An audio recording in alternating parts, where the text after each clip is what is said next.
Chosen one, stop right there. This message is not for the faint of heart. If you're here, it's because God has a revelation for you that will change everything. What you're about to hear will hit hard, expose deep truths, and may even break your heart, but it's exactly what you need for your growth. The truth isn't gentle. It doesn't ask for permission. It forces its way into the light, revealing what others tried to bury. This is the kind of truth that shakes your foundation and makes you question everything you thought you knew. The truth about you is louder than any lie they tried to build around you. But here's the thing, you've been running from this truth long enough.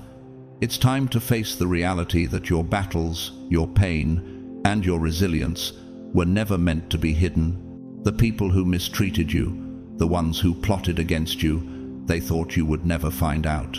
But the truth always has a way of finding its way to the surface, and now it's time to confront it. You're not here by accident.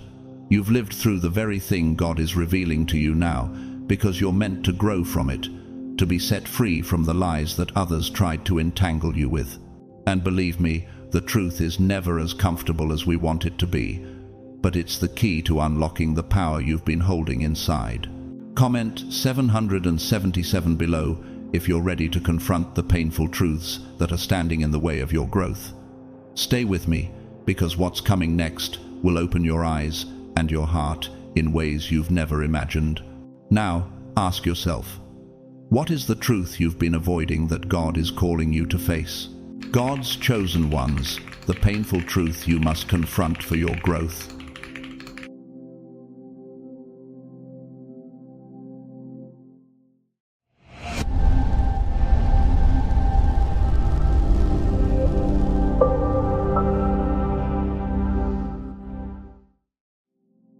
Your strength, the quiet power that you carry, often reveals far more than you might imagine. It's not loud, nor does it demand attention. It's something that emerges, like the sun slowly breaking through the clouds after a storm. At first, you may not have even noticed it within yourself.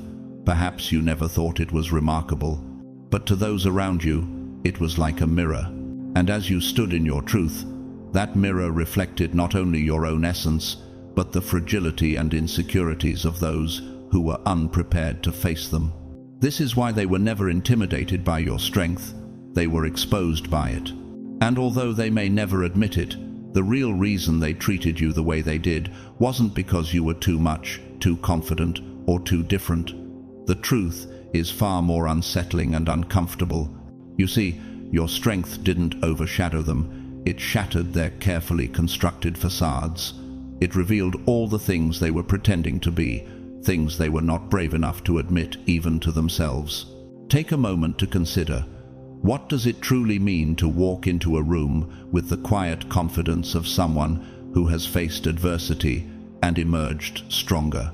What does it say about the people around you when you show up as you are, without pretense, without trying to be something you're not? Are you not just existing as you are, or are you, in fact, a living challenge to the illusions others hold dear? You see, your presence has the unique ability to expose the cracks in the facades others hide behind. You walk into rooms with qualities they only wish they could replicate. You carry an authenticity that exposes their imitations. You bring a honesty that strips away their manipulations. You offer a resilience that reveals their fragility. And most of all, you possess a consistency that shines a light on their laziness. You are living proof that truth doesn't need to be rehearsed. You simply exist, and in that existence, you unmask everything they have carefully curated over the years.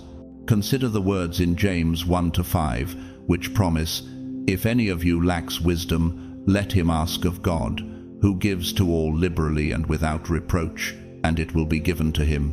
In many ways, this verse encapsulates your journey. You didn't dress up your character, you didn't script your words, or calculate your every move. Instead, you lived from a place of truth, and that truth became your strength.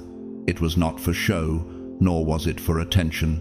It was simply who you are, and this very simplicity became a mirror to others. When you were real, they had no choice but to confront what they were pretending to be. Your authenticity, your presence in the room, exposed their weakness in a way they could not avoid. For years, they built a persona out of borrowed confidence, staged kindness, and performative morality. But when you arrived, you didn't even need to speak much. Your energy, your being, spoke louder than any words could.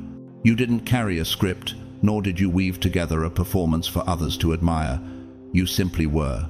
And the moment you showed up in your natural state, the very thing they tried so hard to conceal was illuminated.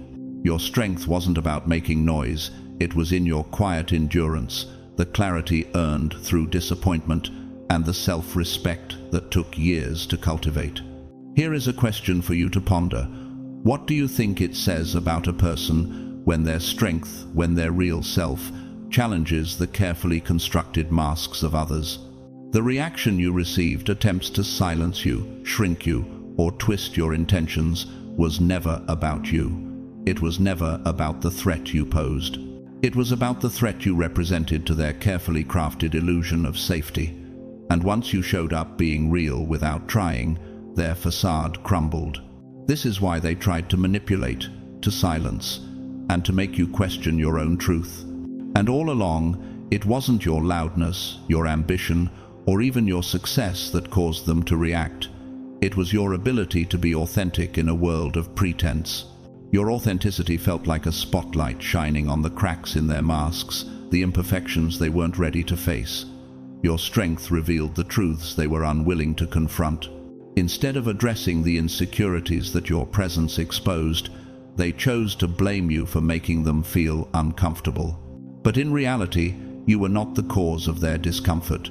You were the reflection of everything they had abandoned within themselves. Consider the wisdom of 1 Peter 3:15. But sanctify the Lord God in your hearts, and be ready always to give an answer to every man that asketh you a reason of the hope that is in you, with meekness and fear. This is the essence of your authenticity. It is not about defending yourself, but about being so firmly rooted in your truth that no external force can move you. You were never a threat to them, not because you lacked strength, but because the strength you carried revealed everything they were pretending to be. You were a mirror that reflected what they were too afraid to see. And so, instead of being confronted by the insecurity you exposed, they twisted it into something negative. They projected their fears onto you, accusing you of things that had nothing to do with you at all. The truth they couldn't face was the very strength you carried. They feared the courage you embodied, the courage to live as your true self without apology. What is the real cost of building a life based on a lie? When you choose to live your truth, the world around you has no choice but to respond. And those who live with masks, who craft their identity out of borrowed ideals, will often react with hostility. But here's the thing, they weren't really attacking you. They were attacking the mirror you held up to them, showing them their own limitations. In Proverbs 12:19, it is said, "Truthful lips endure forever, but a lying tongue is but for a moment." Your truth, your authenticity will endure. The lies they tell themselves will fade with time. This is why you must continue to stand firm in who you are. You don't need to defend yourself. Your very presence is a defense of the truth. To them, your strength felt like a threat, but in reality, it was a reminder of everything they wished they had the courage to embrace. It stung them deeply, not because you were a threat, but because your truth exposed their deepest fears and insecurities. It is the reminder of everything they abandoned in themselves in order to survive in a world that praises illusion over reality. And now, every time they look at you, they are reminded of the gap between who they are and who they wish they could be. I leave you with this. What have you learned from the strength you've had to carry? How does it feel to stand in your truth, even when others may try to tear it down? You are not just surviving in this world, you are shining, a beacon of authenticity in a sea of facades. And that is the strength that will always remain. Your strength isn't a threat to their image, it is a gift to the world that will last long after the masks have fallen. One of the most difficult realizations you will ever come to is that you didn't outgrow certain people. They stopped growing long before you even arrived. The distance between you and them wasn't the result of conflict, arguments, or misunderstandings. It was created by something far more subtle and insidious. Evolution, your evolution. Theirs had come to a halt while yours continued to move forward.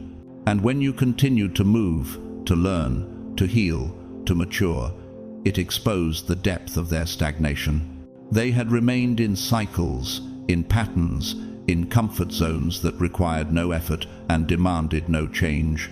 And when you began evolving, when you began to stretch beyond those same limitations, it disrupted the rhythm of their lives that had stopped growing long ago.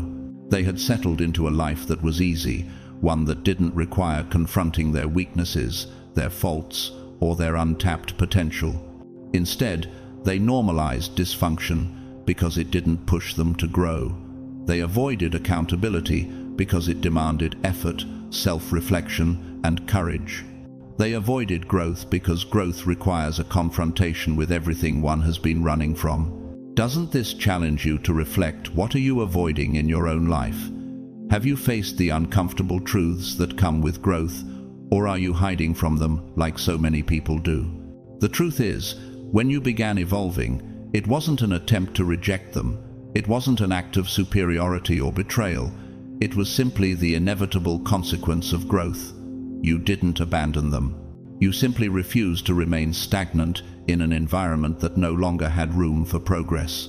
The environment they had constructed for themselves became too small, too tight, and too restricting for the person you were becoming. You were no longer comfortable in spaces where dreams were abandoned, where growth was stunted, where self-deception took precedence over self-reflection. You didn't leave them behind. They left themselves behind when they refused to take the steps forward with you. They chose to stay trapped in the cycle of complacency while you chose to keep moving.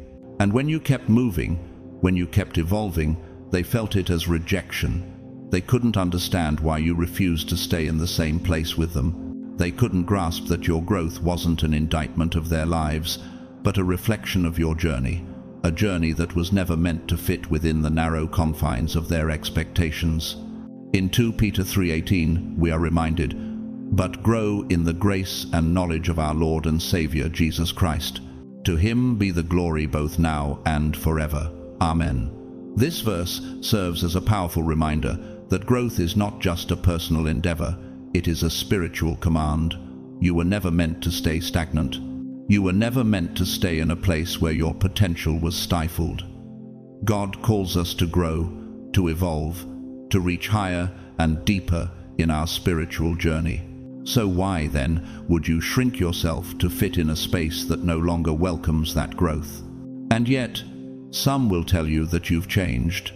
They'll say it as though it's a bad thing, as if your growth somehow diminishes who you were before. But this is not the truth. The truth is far more revealing and, perhaps, uncomfortable. You didn't outgrow them. They stopped growing long before you arrived. And now, they are facing the harsh reality that their failure to grow has led to this gap between you. They may accuse you of being distant, too ambitious, too different, but all these labels are just their attempts to avoid the more painful truth. They let their dreams die long before you ever stepped into their world. Isn't it a harsh but necessary question to ask yourself, how much of your own potential are you allowing to go unrealized? Are you, like so many around you, simply standing still, waiting for change to come? Or are you actively pushing yourself towards something greater? In Matthew 25-29, Jesus says, "For to everyone who has, more will be given, and he will have an abundance. But from the one who has not, even what he has will be taken away." The words of Jesus in this parable resonate with a deeply spiritual truth. Growth is not just for your benefit, it's for the kingdom. It's for the people around you, and for your family, friends, and community who are watching you evolve. Your growth is not a betrayal, it is the invitation to others to grow with you. And yet, some will choose to stay in the safety of their comfort zones, unwilling to challenge themselves, unwilling to make the sacrifices required to grow. And when they do, they lose even the little they have. When you begin to grow, the space you once occupied becomes too small for you. Your evolution disrupts the stability they have relied on. Your willingness to change challenges their complacency. Instead of confronting their own stagnation, they project their frustrations onto you, accusing you of abandoning them, accusing you of growing too fast or too far. But the reality is, you weren't growing for them. You weren't evolving for their approval. You were growing for you. And this is where the tension lies. How do you keep growing when those around you choose to remain stagnant? How do you continue to evolve when those closest to you resist change at every turn? It's a deeply difficult struggle, one that requires incredible strength, courage, and faith in your purpose. For when you grow, you force others to confront their own unwillingness to grow. They must either rise to meet you, or they will fall behind. And when they fall behind, they'll blame you, not their own choices. It's in these moments that you may ask yourself, am I being selfish by growing, or am I fulfilling my purpose? If I grow, will I leave others behind? Or am I simply refusing to remain stagnant for the sake of others' comfort? The challenge is not that you have outgrown them, it's that they chose to stop walking before you even arrived. They stopped walking toward their own purpose, toward their own dreams, long before you found yours. They got comfortable in cycles that no longer served them, and when you kept moving, they took offense. But as Proverbs 4:18 wisely says, "But the path of the righteous is like the light of dawn, which shines brighter and brighter until full day." The path of growth is like a light, one that illuminates the way for others, even when they don't want to see it. In your journey of growth, remember that you cannot make others walk with you. Some will choose to stand still, others will fall behind, and some will walk with you for a time. But those who truly belong in your life will respect your growth, and they will rise to meet you, not because you expect it, but because your growth will inspire them to confront their own potential. You didn't leave them behind. They left themselves behind. So, as you continue your journey, ask yourself this: what parts of your life have you been avoiding growing in? Are you truly walking your own path, or are you standing still for the sake of others? And as you grow, remember, your growth is not a betrayal. It is the light that will shine on others, should they choose to walk toward it. The truth is uncomfortable, yet necessary. The hostility, the jealousy, the sabotage, the attitude, the tension you faced from certain people was never truly about you. Their anger, their frustration, their bitterness, it wasn't born out of something you did or didn't do. It wasn't a result of your mistakes, your character, or your intentions. No, the truth is harsher than that. You were simply the closest target to their unresolved demons. You stood in the wrong place at the right time, and because you were there, they projected everything they could no longer hide. You became the outlet for pain they couldn't process. Have you ever wondered why some people lash out at you for no apparent reason, or why their behavior toward you feels so disproportionate to the situation? These reactions stem from something far deeper than anything you did. The people who haven't faced their trauma, insecurity, and emotional chaos often look for an outlet. And you were that outlet, not because you deserved it, but because you were available. You were the mirror that reflected their unresolved issues, their pain, their frustrations, the very things they'd spent their lives running from, the very things they were too afraid to confront. This is where the painful truth resides. People who haven't confronted their own demons, whether from childhood wounds, past relationships, disappointments, or failures, tend to externalize their internal chaos. They often don't have the tools or emotional capacity to process the pain they carry, so they redirect it outward. In their eyes, you became the problem, not because you did anything to provoke them, but because your very presence, your calmness, your clarity, and your direction shone a light on everything they tried to keep hidden. Isn't that an unsettling thought? That sometimes the people who lash out at us the most are simply struggling with battles we didn't cause, but are forced to endure. It's as if you were standing in front of a storm they had been carrying inside for years. And when the wind blew, it wasn't you they were really angry at. You were just the nearest surface, the closest person to their turmoil. They weren't responding to your actions. They were responding to their own unresolved pain. The wounds they never healed, the resentment they never let go of, the disappointments they never processed. You didn't spark those feelings. You simply exposed them. The Apostle Paul tells us in Romans 12:18, "If it is possible, as far as it depends on you, live at peace with everyone." But sometimes peace isn't something you can control.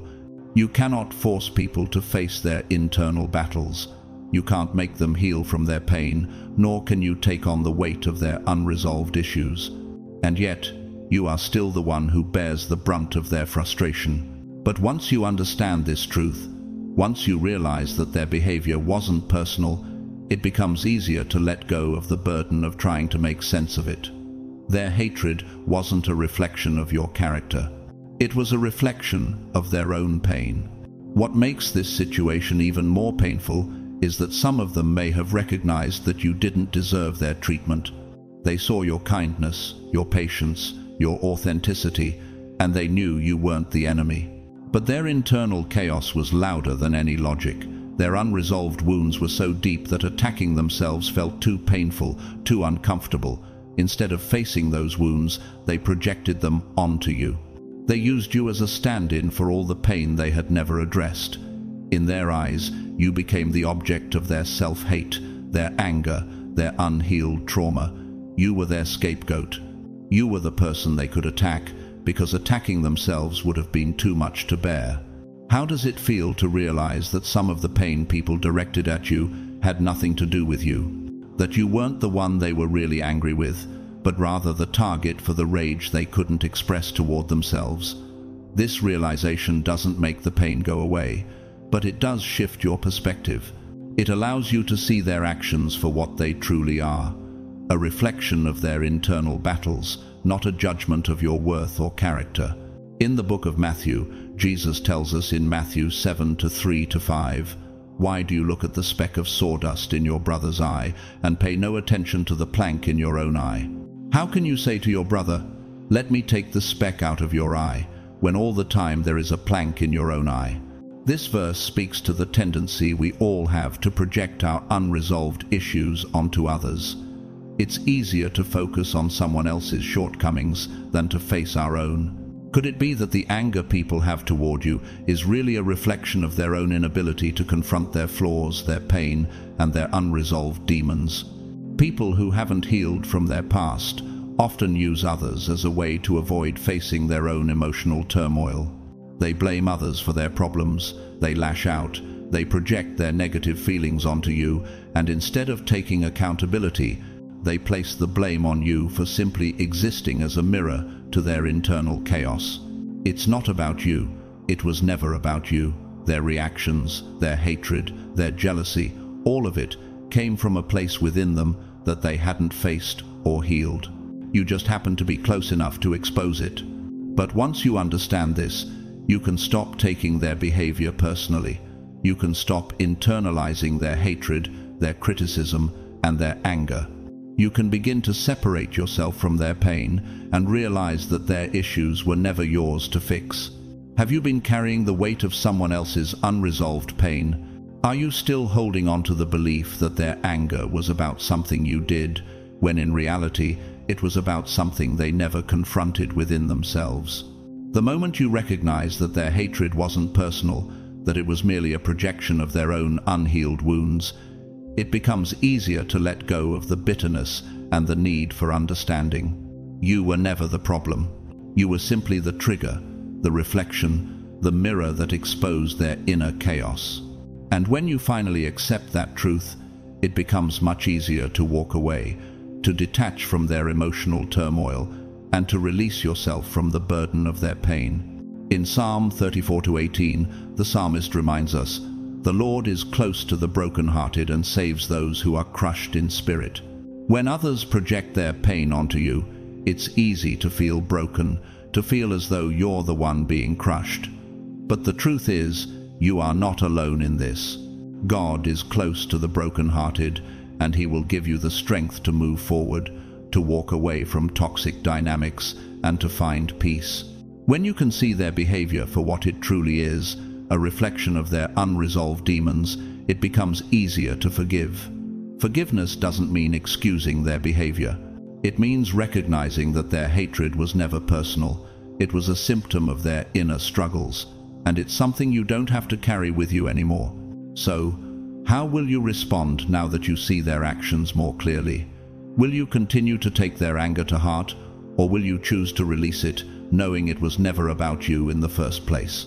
You can let go of the need for closure, the need for understanding, and step into the freedom that comes with recognizing that their demons are theirs to face, not yours. There's a painful truth that many people may never voice out loud. Your kindness triggered them more than your boundaries ever did. It's a truth that's hard to digest, but the reality is, when you chose to be kind, to respond with calmness and compassion, it often caused more disruption in their lives than any boundary you set. Boundaries, even though they may be difficult for some to accept, are at least something that can be understood. They are clear, they're direct, and they give people something to blame. But kindness is something entirely different. Kindness is unforced, it's steady, and it doesn't have the obvious power of an ironclad boundary. And that's where the real panic starts for people who thrive on manipulation, insecurity, and emotional games to feel in control. Why does kindness have this effect? Why is it that when you respond with patience instead of anger, with honesty instead of playing games, it completely shakes the foundations of those around you? Because it exposes them. It shines a light on the manipulation they rely on, the games they play, and the insecurities they hide behind. When you respond with genuine kindness, their usual tricks stop working. The chaos they try to create falls apart, because they can't provoke you, confuse you, or guilt-trip you into reacting in ways that suit their needs. Instead, you respond from a place of steadiness, from a place of clarity, something they didn't expect. This doesn't mean that your kindness is a weakness, quite the opposite. Your kindness strips away their ability to twist your actions, to make you question your own intentions, or to control your responses. It removes the chaos and forces them to confront themselves. It's uncomfortable for them because they were never expecting you to be the kind of person who wouldn't be easily swayed or manipulated. Your steady, unwavering kindness is the last thing they want to encounter, and when they can't get a rise out of you, they begin to panic. They don't know how to handle someone who isn't playing into their drama. They can't predict your reactions, and that makes them feel unmoored. This is where the real challenge begins for those who thrive on emotional manipulation and control. Have you ever been in a situation where your kindness made others uncomfortable? Have you ever found that when you stayed true to your authentic self, others didn't know how to handle you? It's a feeling that can leave you questioning yourself. But what you don't always see is that your kindness is doing exactly what it's meant to do. It's holding up a mirror to their behavior, and that's something they'd rather avoid. When you stay kind, it forces them to reflect on their own behavior. It reveals their insecurities, their selfishness, their manipulation. Your softness reveals their sharpness. Your understanding reveals their selfishness. Your sincerity exposes their hidden agendas. But instead of them seeing your kindness as an invitation to rise to a higher level, many choose to resent you for it. The irony is that the very kindness they attack is the same kindness that protects you. It shields your spirit, keeps your conscience clean, and prevents you from becoming the very thing they wanted you to resemble. This is where the power of kindness lies. When you respond to chaos with calmness, to manipulation with sincerity, and to anger with patience, you strip them of their power. They want to see you react, to lash out, to meet their negativity with the same energy. But you didn't. Instead, your kindness exposed them for who they truly were, and that was more unsettling than any confrontation could ever be.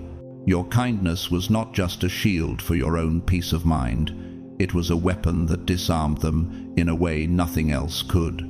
In Matthew 5:44, Jesus speaks directly to this, saying, "But I say to you, love your enemies and pray for those who persecute you." This command to love, to show kindness to those who try to harm you, isn't about excusing their actions. It's about recognizing that when you show kindness, you protect your own heart.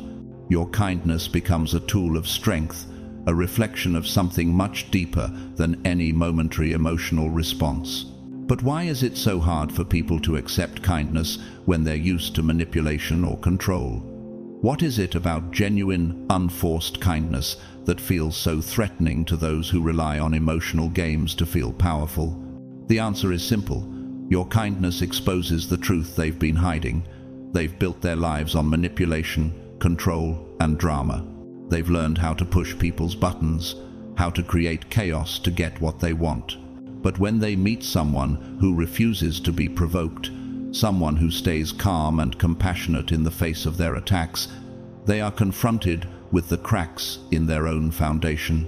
They no longer have the power to manipulate or control the situation, and that scares them more than any confrontation ever could. The kindness you showed wasn't about being passive or letting people walk all over you. It was about standing firm in your own integrity, even when everything around you was trying to pull you into chaos. It was about responding from a place of authenticity, not insecurity. And that's what made it so unsettling for them. What do you do when someone else's insecurities and emotional chaos don't affect you? What happens when you don't react the way they expect, but instead you show them a different path? Your kindness forces them to confront their own choices, and that's a reality they weren't prepared to face. You weren't triggering them because you were too nice. You were triggering them because your purity, your kindness, removed their ability to manipulate and control. Your kindness was a light shining in their darkness, and for those who prefer to hide in the shadows, that light is unbearable. It's painful. It exposes everything they've been hiding from. And that's why they attacked it. They resented your kindness because it showed them the parts of themselves they weren't ready to face. In Romans 12:21, we are reminded, "Do not be overcome by evil, but overcome evil with good." This is the true power of kindness, not just as a shield for your own peace, but as a way to overcome the darkness around you. It's not about fighting fire with fire. It's about standing firm in your own light, no matter how hard others may try to dim it. Do you recognize the power in your kindness now? How often do you find yourself questioning your own goodness because others don't seem to appreciate it? Do you see how your kindness is actually your greatest strength, the thing that protects you from becoming like those who try to hurt you? When you stay kind, even in the face of manipulation and emotional chaos, you are showing the world something they don't often see. You are showing the world that kindness doesn't have to be weak or passive. It's a tool of power, a force that cannot be easily broken. And while others may try to break it, to use it against you, the truth is, they can't. Because kindness, from someone who has every reason to be cold, is an undeniable force. It exposes what they've been hiding and reveals the truth of their character. So the next time someone attacks you for your kindness, remember, it's not about you. It's about the discomfort your goodness brings to their lives, because it exposes their lack of authenticity. Keep being kind, keep being steady, keep being the light they can't control. In the end, it's your kindness that will protect you, keep your spirit intact, and shield you from the chaos they try to drag you into. The truth is often more straightforward than we want to admit, but it's also far more brutal than many are willing to face. They didn't want to understand you. The reason wasn't that your truth was complicated, confusing, or difficult to grasp. The real reason they avoided understanding you was because doing so would force them to confront something far more uncomfortable about themselves. It's not that your perspective was unclear, it's that your clarity shined a light on their own discomfort and exposed truths they weren't prepared to face. Have you ever noticed how, when you speak your truth, some people become uncomfortable, defensive, or even hostile? It's not because they don't understand you, It's because your reality challenges the narratives they've been telling themselves for years. You see, every boundary you set, every truth you speak, every insight you offer exposes the illusions they have carefully crafted about their lives. When they look at you, they see someone who refuses to conform to the story they've been telling themselves, a story that protects their pride, shields them from accountability, and provides comfort even in the midst of self-deception. The harsh reality is that understanding you meant they had to admit they were wrong. They would have had to face the fact that the version of themselves they were comfortable with, perhaps the one they even prided themselves on, was built on lies, denial, and ignorance. That's a bitter pill to swallow, and many people would rather cling to their illusions than confront the discomfort that comes with self-awareness. Have you ever wondered what it is about people's pride that makes them so resistant to truth? Why is it that some people are so willing to stay in the dark rather than embrace the light of clarity? For many, this kind of self-reflection is the last thing they want. It's easier to dismiss others, to ignore their perspectives, and to build a comfortable world based on falsehoods. Your truth, however, had a way of cracking open those protective shells they had so carefully constructed. Your very existence, the way you lived in alignment with your values and spoke your truth, was a challenge to their carefully built facades, and that's why they rejected you. It wasn't about you being difficult or unapproachable. It was about them not wanting to face the fact that they had been living in a narrative of their own making, one that was easier to maintain than confronting the truth. In Luke 14:11, Jesus says, "For all those who exalt themselves will be humbled, and those who humble themselves will be exalted."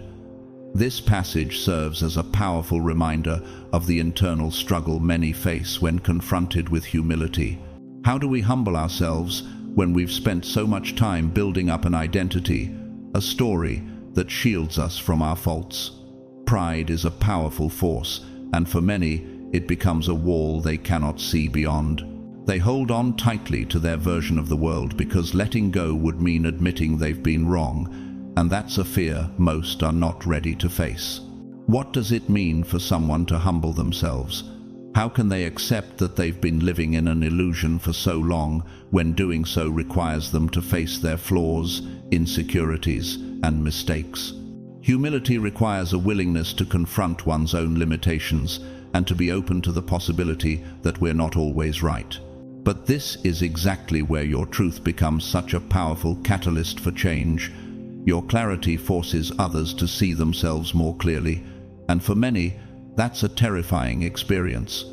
That's why the more you lived in alignment with your truth, the more uncomfortable they became. It wasn't about your words being too harsh or your actions being too extreme. It was about what you represented, a living contradiction to the excuses they used to justify their lives. Every time you spoke, every time you acted with integrity, it made it harder for them to keep believing the comfortable fiction they had built around you.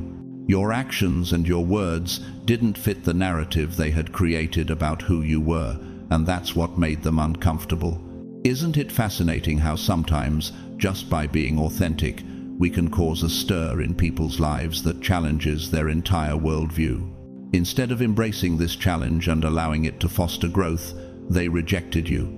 They avoided your perspective because it required them to confront something about themselves they weren't ready to face. And so, they clung to their own false narratives, desperately trying to maintain the illusion of control and righteousness. But in doing so, they only revealed more about themselves, their weakness, their insecurity, their fear of self-reflection. They weren't rejecting you. They were rejecting the mirror you were holding up to them. This idea of rejecting the mirror isn't new. In James 1:23-4, we read, "Anyone who listens to the word but does not do what it says is like someone who looks at his face in a mirror and, after looking at himself, goes away and immediately forgets what he looks like." In the same way, when people reject your truth, they are like those who look at the mirror of your authenticity and choose to walk away, ignoring the reflection of their own flaws. How often do we choose to ignore the truths that are right in front of us, simply because facing them is too uncomfortable. This rejection of your perspective wasn't about you being too complicated or unrelatable. It wasn't about your personality, your intentions, or even your mistakes. It was about their refusal to see themselves clearly. Your truth became a threat to the version of themselves they had created, the version they were comfortable with, and the version that allowed them to avoid the hard work of self-reflection. But the harder they pushed back, the more your strength became evident. Every time they dismissed your words or vilified your actions, it only made it clearer that their inability to understand you had little to do with you and everything to do with their unwillingness to confront their own fears and insecurities. Have you ever been in a situation where someone rejected your truth, not because they didn't understand it, but because it made them confront their own weaknesses? What does it feel like when you realize that the resistance you face is less about you and more about their internal battles? The irony in all of this is that by refusing to engage with your reality, they were only highlighting their own weakness. They weren't just refusing to understand you, they were exposing their inability to face the truth about themselves. Your clarity, your boundaries, your authenticity, these things became mirrors they didn't want to look into, and in doing so, they revealed everything they had been trying to hide. The harshness of their reactions, the bitterness of their dismissals, all came from their unwillingness to face the reflection you were offering. Your truth, your perspective, your strength in being authentic made their discomfort undeniable. It wasn't about you being wrong or misunderstood. It was about them not being ready to confront their own reality. And in their refusal to do so, they made their fear, their pride, and their self-deception painfully obvious. What are we afraid to confront about ourselves when someone else's truth shines a light on our own? Why is it that the most uncomfortable truth to face often comes from those who are simply living authentically without trying to cause disruption? The answer is simple: because truth, no matter how gentle, has the power to dismantle the walls we've built around our own insecurities. Have you ever been in a situation where someone rejected your truth, not because they didn't understand it, but because it made them confront their own weaknesses? What does it feel like when you realize that the resistance you face is less about you and more about their internal battles? The irony in all of this is that by refusing to engage with your reality, they were only highlighting their own weakness. Will you continue to live your truth, knowing that it might cause discomfort in others? Will you stand firm in the face of resistance, understanding that their rejection is not a reflection of you, but of their own unwillingness to grow? It's a hard truth, but one that's often painfully obvious. You were punished for the very things they secretly admired. Every attack, every snide comment, every judgment they hurled your way wasn't really about you. It was a reflection of them, their insecurities, their envy, and their unmet desires. People didn't punish you because you were wrong. They punished you because you were living in ways they secretly wished they could. And in this truth, we find one of the most paradoxical and painful experiences. When you live authentically, those who aren't ready to embrace their own potential may lash out at you for doing exactly what they fear they cannot. How many times have you been criticized or belittled for simply being yourself? How many times have you been made to feel less than, not because you were in the wrong, but because your very existence challenged someone else's narrative of what life should look like? Every insult, every hurtful word they used against you was not just an attack, it was an unintentional confession. They may have cloaked it in disdain, in mockery, or in judgment, but underneath, it was a reflection of their own unacknowledged envy. Your courage, the clarity of your vision, the sharpness of your intuition, and the unshakable resilience you carried, these were the qualities they envied. And instead of being able to confront their admiration and desire to embody those same traits, they masked it as criticism. When they called you too much, too overconfident, or too bold, it wasn't because you were a threat to them. No, it was because they recognized the parts of themselves that they had buried, the parts they wished they could show to the world, but didn't have the courage to do. You made them uncomfortable, not because you were living a life of excess, but because you dared to live in ways they had convinced themselves were beyond their reach. This kind of behavior is subtle but consistent. Envy doesn't announce itself. It doesn't wave a flag saying, "I wish I had what you do." Instead, it hides behind the mask of judgment, logic, and sometimes even morality. People will often paint themselves as the victims of your actions, making you out to be the problem when, in fact, you are simply the mirror they are afraid to look into. You became a mirror for their shortcomings, the reflection of everything they secretly wanted but were too afraid to pursue. Have you ever stopped and asked yourself, how often do people criticize me for things that, deep down, they wish they could do themselves? Their criticism was not born from hatred, but from a deep-seated fear that they might never be able to achieve what you have naturally embodied. Every time they tried to tear you down, it was really an attempt to reconcile the uncomfortable realization that they hadn't dared to embody the things that came so easily to you. You weren't the problem. The problem was their unwillingness to face the gap between where they were and where they wished they could be. There's something deeply human about the way envy works. It hides itself behind the cloak of moral superiority or judgment. Rather than admit they are envious or disappointed in themselves for not taking the steps you took, they project those feelings onto you. The criticism you received was their way of justifying their own complacency, their refusal to pursue their own greatness.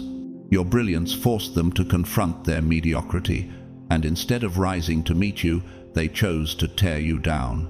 In 1 John 3:12, we are reminded, "Do not be like Cain, who belonged to the evil one and murdered his brother." And why did he murder him?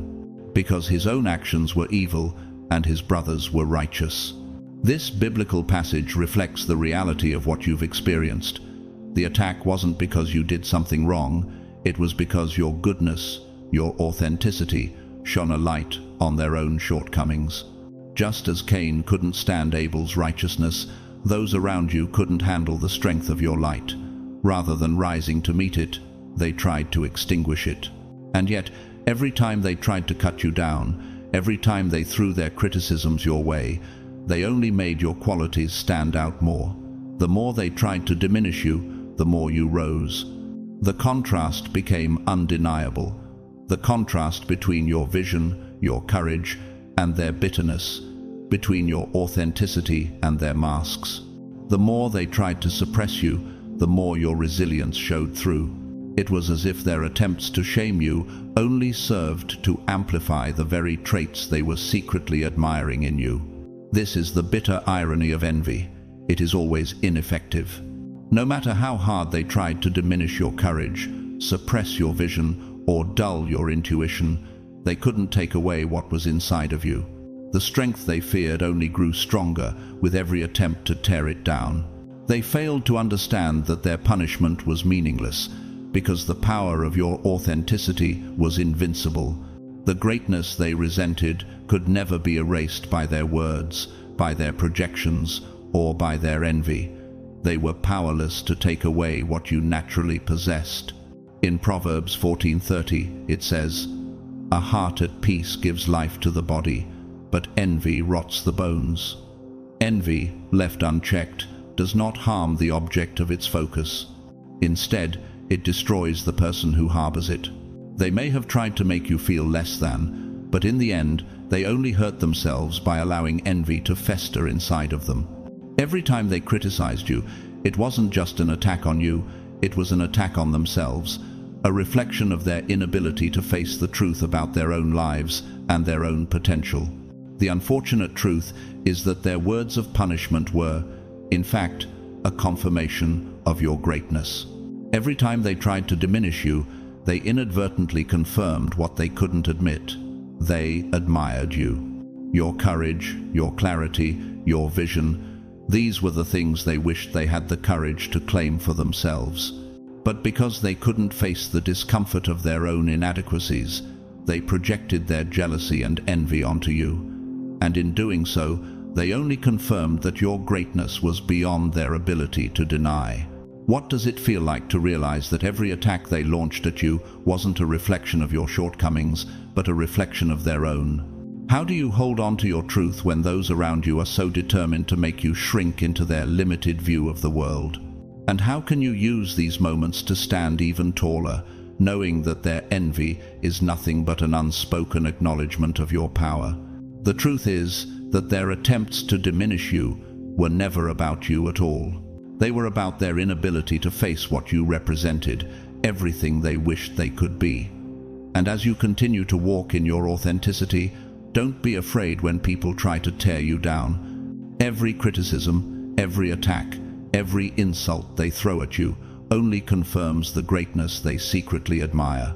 In the end, your authenticity is the thing that cannot be erased, not by their envy, not by their judgment, not by their criticism.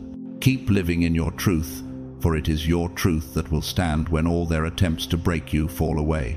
In Romans 8:31, we find reassurance. What then shall we say in response to these things? If God is for us, who can be against us? When you are walking in your truth and living authentically, remember that God is with you, and no one can take away the strength He has placed inside you. The truth that we often shy away from is a painful one. They didn't mistreat you by accident. Every betrayal, every slight, every reckless action was not a product of impulse or ignorance. It was intentional. Those who sought to hurt you didn't just act without thought. They made a calculated decision. They measured you, sized up your presence, and made a judgment based on their limited imagination. In their minds, you were someone they could control, manipulate, or simply dismiss without consequence. They underestimated your worth, and in doing so, they thought they could keep you in a box, small, quiet, and inconsequential. They assumed you had no power, no influence, and no vision for the future. They didn't see you as a person with limitless potential. They saw you as a wager, a bet they were confident they could win. They didn't account for your resilience, your strength, or your resolve. They assumed they could knock you down, push you aside, and you'd never rise above it. How many times have you experienced this, where people dismissed you, thinking you'd never be able to push past their limitations on you? How often have you been underestimated, not because of any fault of your own, but because of their inability to see your true power? The root of their mistreatment wasn't carelessness, it was arrogance. They mistook your patience for weakness, your silence for ignorance, and your kindness for vulnerability. They believed that your quietness and composure were signs of fear, that your kindness was something to be exploited. Every time they ignored your boundaries, every rule they broke, and every game they played against you was backed by their unshakable confidence that you would never rise above it. They were sure of their ability to keep you down. But what they failed to understand was this: your life wasn't up for debate. You weren't a disposable object for them to manipulate. Their assumptions about you, about your potential, your future, were wrong. They didn't realize that your resilience, your timing, and your intuition were far beyond their comprehension. They thought they could stunt your growth, but in doing so, they revealed the gap between who they were and who you were becoming. This gap, the distance between their arrogance and your destiny, became clearer with every miscalculation they made. They were short-sighted and desperate, unable to see the full magnitude of your potential. Their actions, fueled by their own misguided confidence, did nothing but set the stage for your eventual rise. Their cruel attempts to undermine you, to diminish you, only served to strengthen you. Every time they tried to break you down, it was an opportunity for you to rebuild stronger, more focused, and clearer about your path. In 2 Corinthians 12-9, we are reminded of God's strength in our weakness. But He said to me, "My grace is sufficient for you, for my power is made perfect in weakness. Therefore I will boast all the more gladly of my weaknesses, so that the power of Christ may rest upon me." Their attempts to hurt you weren't able to weaken you. They only revealed the strength that God had already placed inside of you, the strength that would carry you forward in ways they couldn't possibly have anticipated. They were betting on you falling, but instead you rose higher each time. The recklessness they wielded against you was met with endurance, clarity, and a quiet confidence. They didn't just lose, they exposed themselves for what they truly were. They were desperate, incapable of seeing the full scope of your potential. Their arrogance blinded them to the fact that you were on a trajectory far beyond what they could imagine. They assumed the odds were in their favor, but the universe had already placed its bet on you. Have you ever felt that way, that the very forces in the universe were pushing you forward, even when others tried to hold you back? It's as though, despite all their calculations, they were playing with a deck stacked against them. Their cruelty, their underestimation of your potential, was never about your flaws. It was about their inability to comprehend the magnitude of your destiny. When you rise, it isn't just a victory, it's a revelation. Every calculated attack they launched against you becomes proof of their failure. Each assumption they made about your future, about your limitations, about your inability to succeed, becomes a monument to your unstoppable trajectory. In Isaiah 55:8, we read, "For my thoughts are not your thoughts, neither are your ways my ways, declares the Lord." The truth is that their limited imagination couldn't fathom what God had planned for you. They thought they had you figured out. They believed they could control your destiny, but they failed to see that your purpose was far beyond their capacity to measure. And every misjudgment, every attempt to push you into a box of limitation, only fueled your growth. The energy they poured into trying to diminish you became the very catalyst for your rise. It was their mistaken belief that they could hold you down that strengthened you, pushed you toward your true calling, and made you unstoppable. Their false assumptions became the stepping stones to your success. How often do we find that the very thing people try to use to harm us becomes the very force that propels us to greater heights? When you rise above their negativity, their assumptions, and their limitations, you show the world and them that you are not defined by their actions, but by the strength and purpose God has placed inside you. In the end, their predictions weren't just wrong, they were irrelevant. Their attempts to hold you back were simply distractions, meant to pull your focus from the future that was already unfolding. And when you rose, when you achieved what they thought impossible, it wasn't just a personal victory. It was a revelation to them, proof that no one, no matter how determined, can stop what God has destined to happen. In 1 Peter 5:10, we find hope. "And the God of all grace, who called you to his eternal glory in Christ, after you have suffered a little while, will himself restore you and make you strong, firm, and steadfast." Their actions against you, their calculated moves to diminish you, were nothing more than temporary obstacles. What they didn't see was that God was using their opposition to make you stronger, firmer, and more steadfast in your purpose. What they intended to use to break you only built you up. Your rise isn't just about overcoming them. It's about showing the world and yourself that no one can hold you down when your purpose is aligned with God's will for your life. The moment they underestimated you, they sealed their own fate. Their actions only strengthened your resolve and clarified the vision that would propel you forward. When you rise, it's not just about defeating your enemies. It's about proving to everyone, including yourself, that you are exactly who you were meant to be, and nothing they do can change that. Your silence didn't confuse them, it scared them. When you chose silence, it wasn't a sign of defeat, confusion, or uncertainty. In fact, it was the exact opposite. It was the moment everything changed. The moment you stopped feeding into the chaos, stopped offering explanations, and refused to react emotionally, they felt it. They sensed the shift, an energy that they couldn't ignore. Silence, when it comes from someone who understands their own truth, is not emptiness, it's power. Have you ever noticed how silence often unnerves those who thrive on creating drama, conflict, or confusion? It's as if your quietness is a force that disrupts their whole system. They weren't confused when you went quiet. They were rattled, and they knew exactly why. For so long, they relied on your engagement to keep the cycle alive. Your frustration, Your need to explain, your emotional responses, they were the fuel that kept the game going. Your reactions gave them a sense of control. They needed your emotional investment to maintain their illusion of power. What happens when you stop playing along?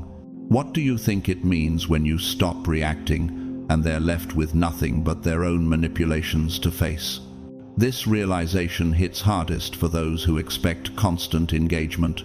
When you withdrew and chose silence, you cut off their supply. The game they had built around you collapsed in their hands. Have you ever noticed how silence often unnerves those who thrive on creating drama, conflict, or confusion? It's as if your quietness is a force that disrupts their whole system. They weren't confused when you went quiet. They were rattled, and they knew exactly why. For so long, they relied on your engagement to keep the cycle alive. Your frustration, your need to explain, your emotional responses, they were the fuel that kept the game going. Your reactions gave them a sense of control. This verse isn't just about wisdom in speech, but about the strength that comes from silence. When you stay silent, you gain clarity. You show maturity and the power to rise above the chaos others try to pull you into. Silence isn't a lack of response, it's a decisive action, a decision to not give your energy away to things that don't deserve it. For those who are accustomed to creating conflict or stirring the pot, your silence is a loud statement. It's a declaration that you will no longer participate in their dysfunction, their manipulations, or their emotional games. Your distance disrupted their rhythm. They relied on your reactions to maintain their sense of control, but now, with your silence, they had nothing to grasp onto. They were forced to deal with themselves without distractions, without someone to blame, and without someone to push buttons. In moments of silence, they were forced to face their own intentions and behavior. That's a confrontation most people will go to great lengths to avoid. It's much easier for them to keep blaming you, to accuse you of overreacting or misunderstanding, than to look inward and face the chaos they've caused. Have you ever been in a situation where your silence exposed the truth that words never could? What does it feel like to finally stop reacting and let someone face the consequences of their own actions without interference?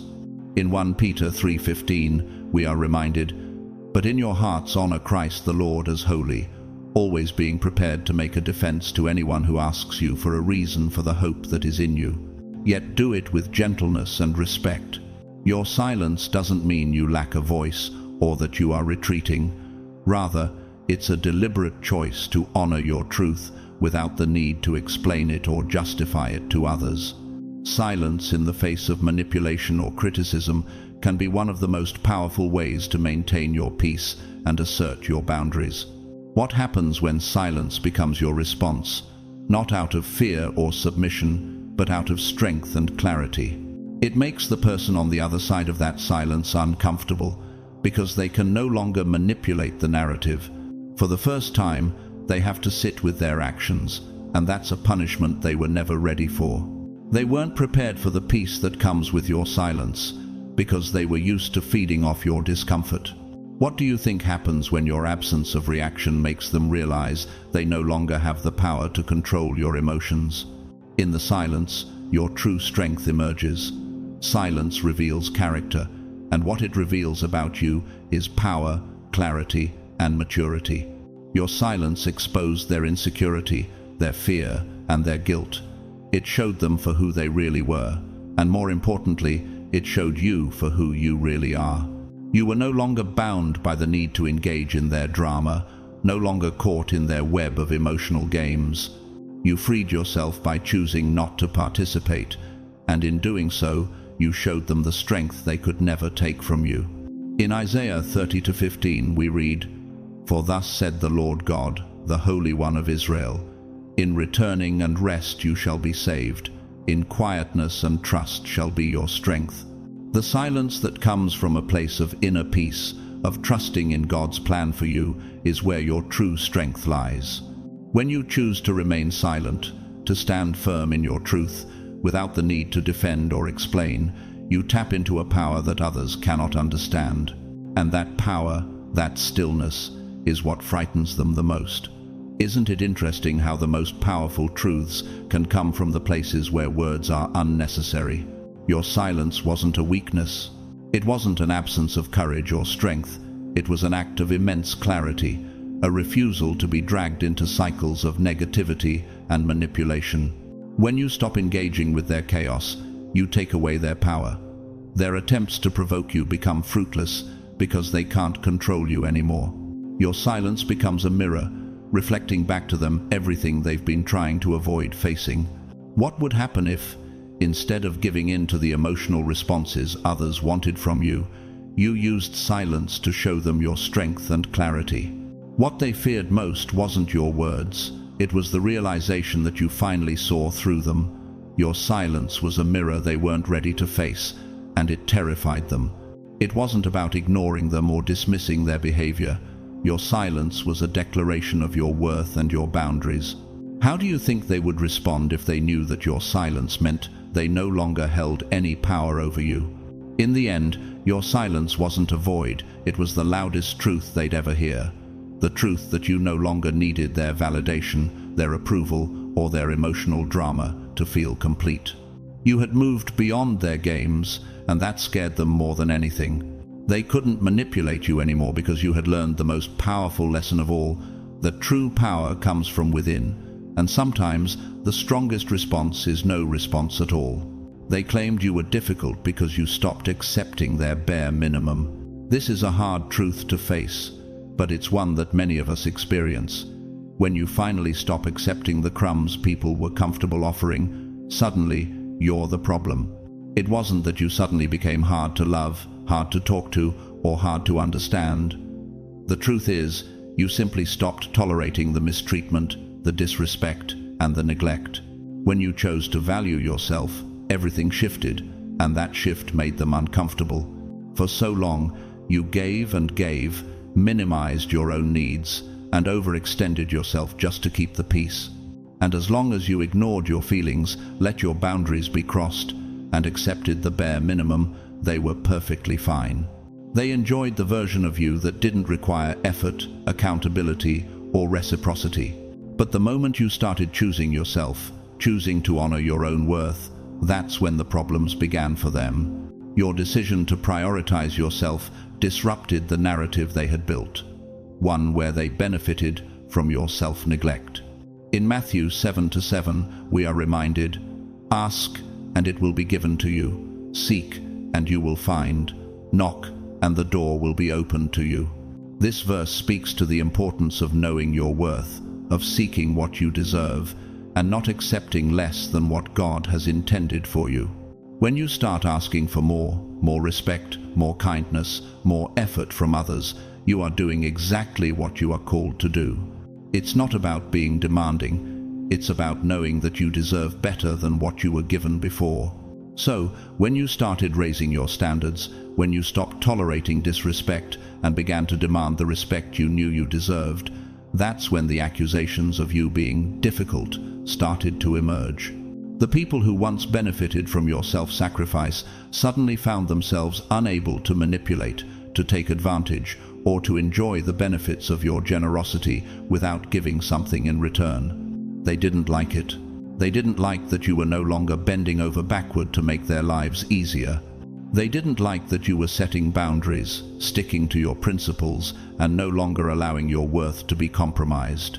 Have you ever had to face this kind of accusation where, just by honoring yourself, you became the problem? How does it feel when you realize that the people who once took advantage of your kindness now resent you for asking for what you deserve? In Romans 12:2, it says, "Do not conform to the pattern of this world, but be transformed by the renewing of your mind. Then you will be able to test and approve what God's will is, His good, pleasing, and perfect will." This is about transformation, about recognizing that you are worthy of better, and that it is God's will for you to not accept less than you deserve. Your transformation isn't about being difficult. It's about aligning your life with what you truly deserve, not just for the sake of self-preservation, but as a reflection of the divine worth God has placed in you. What happens when you finally stop playing by the rules that others have set for you? What does it feel like when you stop accepting their version of acceptable and begin living according to your own values, your own standards? It's difficult for those around you to understand. They don't want to face the reality that you are no longer someone who tolerates mediocrity, and they feel threatened by this shift. They wanted you to stay small, to remain complacent, and to ignore your own worth to make them feel comfortable. But when you raise your expectations, you don't push away the people who are meant for you. Your new standards are a filter that sifts out the ones who were only around because you didn't demand anything from them. This is the moment when the true intentions of others become clear. This is about transformation, about recognizing that you are worthy of better and that it is God's will for you to not accept less than you deserve. Your transformation isn't about being difficult.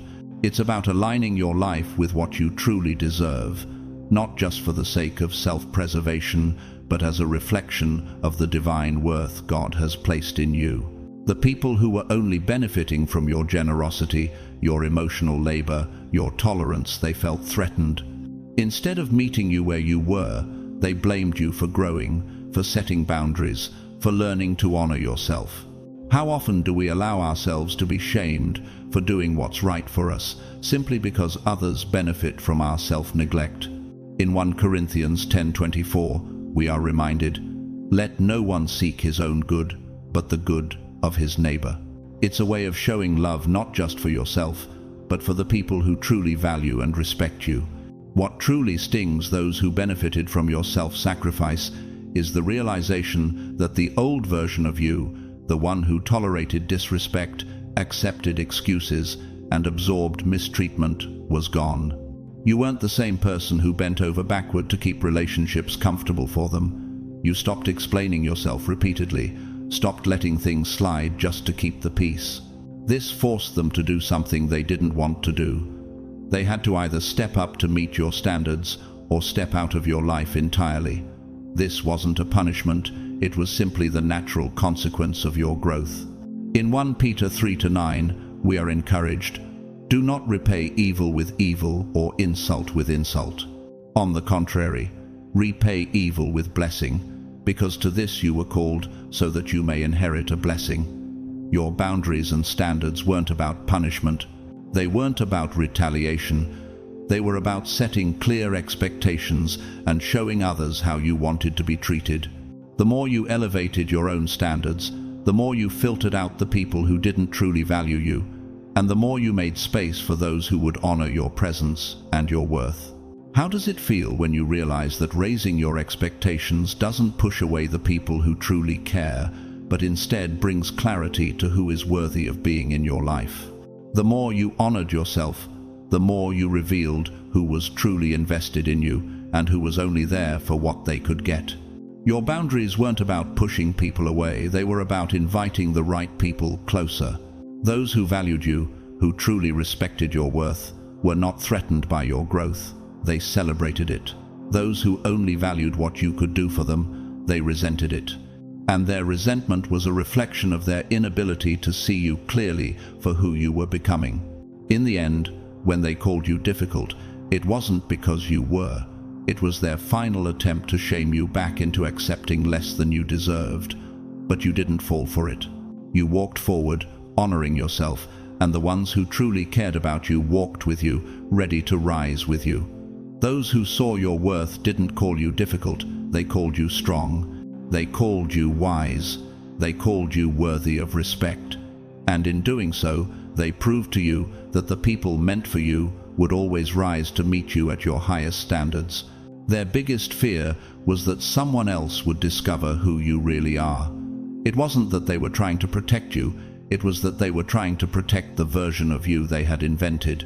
This version, this carefully crafted illusion of who you were, was the only place where they had any power. And they needed that power. They relied on it. The truth was, they knew your value long before you did. They saw the way people naturally gravitated toward you, how your presence could shift the energy in a room, how your authenticity exposed their own performative confidence. They were afraid of being exposed, not because they would lose the relationship, but because they would lose control over the narrative. They needed you to stay small, to stay in the shadows, to remain hidden behind the version of yourself that suited their narrative.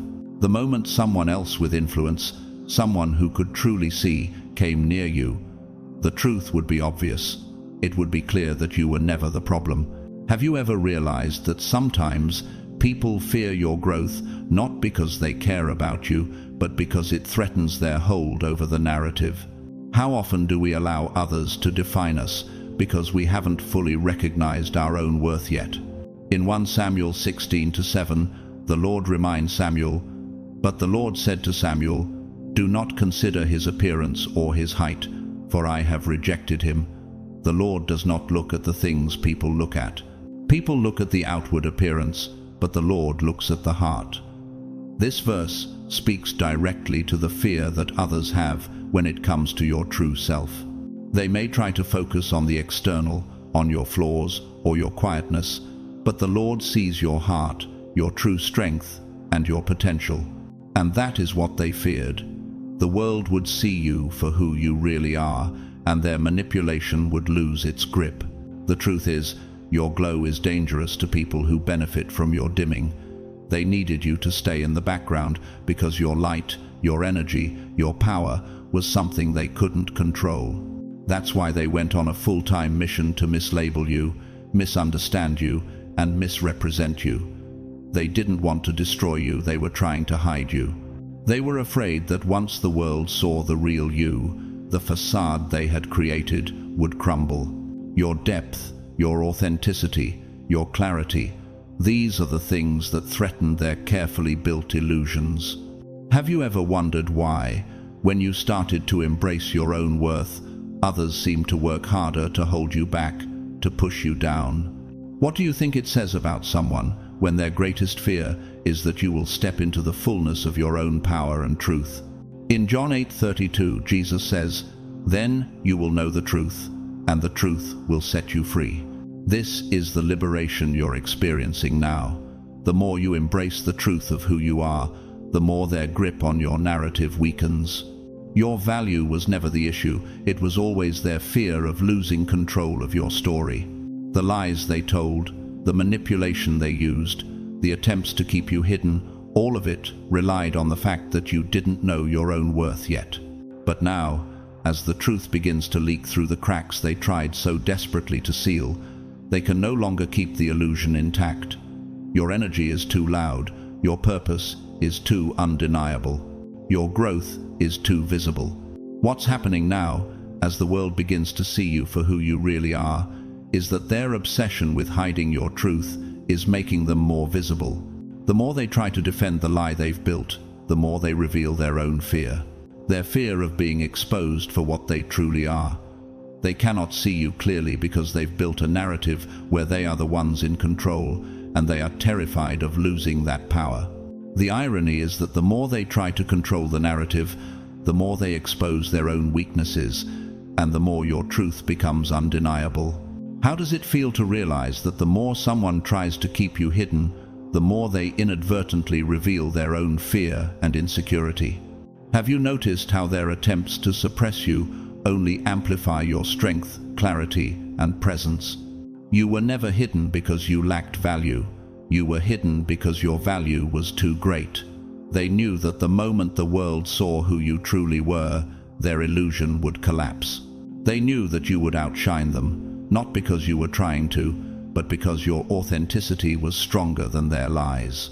They feared that once you stepped into the fullness of your power, they would lose control over your narrative, and they couldn't bear that. In Ephesians 3:20, we are reminded, "Now to him who is able to do immeasurably more than all we ask or imagine, according to his power that is at work within us." The power inside of you is immeasurable. It is not something that can be held back or contained by anyone's manipulation. They never accounted for the magnitude of your potential, and that was their mistake. They couldn't see that the truth about you was far more powerful than any lie they could tell. Now, the world is catching on. People are starting to see you for who you truly are, not through the foggy filter of someone else's insecurities, but through the clarity of your authenticity. As more people begin to see you for who you really are, the walls they tried to build to keep you hidden start to crumble. You've outgrown the version they wanted you to fit into, and you've stepped into your own light. In Isaiah 60:1, it is written, "Arise, shine, for your light has come, and the glory of the Lord rises upon you." This is your moment. You've been hidden not because you didn't have value, but because your value was too great for their limited understanding. Now, as your light shines brighter, the truth about who you are will no longer be hidden. You were always meant to rise, and now the world is catching up to the truth that has always been inside of you. In the end, the illusion they built to control you was never as strong as the truth that was inside of you all along. And now that the world is beginning to see you for who you really are, the narrative they created is falling apart. Your light is too bright for them to keep hidden, and as it shines, their lies lose all their power. In life, there are moments when we face misunderstanding, judgment, and the relentless efforts of others to keep us in the shadows. But what's important to remember is that the truth of who we are cannot be hidden forever. No matter how hard others try to make us small, the true value within us will always shine through. When you dare to look inward, to acknowledge your worth and the power within, you'll realize that no one, except you and God, can dictate your destiny. We are often tested when we step out of our comfort zones, when we no longer accept the bad, no longer allow others to manipulate our emotions and thoughts. It is in these moments that you will realize your true strength. When you stop accepting the bare minimum, when you decide not to let others undervalue you, you not only change yourself, but the world around you. Remember, silence, persistence, and the ability to see the truth for what it is are powers that cannot be defeated. You don't need to explain yourself. You don't need to react. All you need to do is live authentically with your own worth and let the truth speak for itself. Because when you live with sincerity and strength, others will no longer maintain their lies or judgments about you. If you found this message inspiring or motivating, please don't forget to like this video and share it with others who you think need to hear this message. Let's build a strong community where we share not only deep insights, but support each other on the journey to living our truth. Please leave a comment below, share your thoughts, ask questions, or tell your personal story. Subscribe to the channel so you won't miss any future videos, and if you feel this video has been helpful, consider supporting the channel with a super thanks. Your support means the world to us. Finally, I want to send you my blessings. Keep walking with unshakable faith in yourself and the strength within you. Know that every step you take is guided by a higher power, and you deserve all the good things life has to offer. May you always walk with strength, confidence, and happiness on your journey. Remember, you are the light that this world needs.